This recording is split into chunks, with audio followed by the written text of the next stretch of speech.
desire for women plummets at a much more rapid pace, after I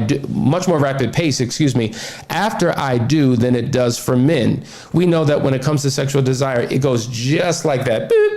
Why? What causes the desire to fall for women as opposed to men? Well, number one, the new responsibilities of being married. Now I'm a wife to you. I have duties and responsibilities and obligations. Now we have children, right? The hormonal changes that took place in my body when I delivered these children, that threw me off. And now the duties and responsibilities of taking care of a child, right? I'm busy, I'm tired, I'm exhausted, I have a lot on my plate.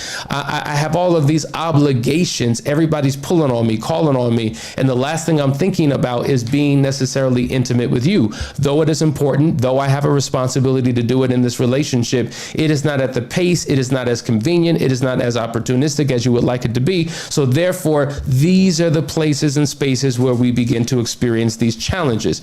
And oftentimes we see when a woman gets pregnant and there's a significant slowdown or shutdown on sexual intimacy in a marriage, that is when we see a high rate of infidelity in men, because they have these feelings, and we'll get into them deeper, that causes them to go out instead of remaining committed to their spouse during that period of time. Even after the birth of the child, right, in the beginning stages of raising that child, understand she's still healing. She's got 6 weeks. She's going through her own emotions, her own feelings, her own biological changes. And so what he's desiring, she's not able to meet those needs at that particular time. It causes a strain on the relationship. And so as a result, he begins to venture out. We're talking about the circumstances and situations by when people do what they do. Is it a justification? Absolutely not.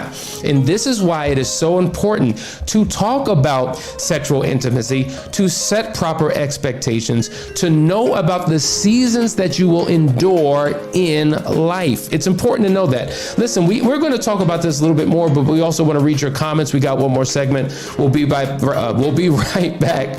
Listen, guys, this is what you've been waiting for. We're going to unpack this all throughout the week. Trust me, it's going to get deeper and deeper and deeper each and every day. Stay tuned. This is the Couples Academy Show.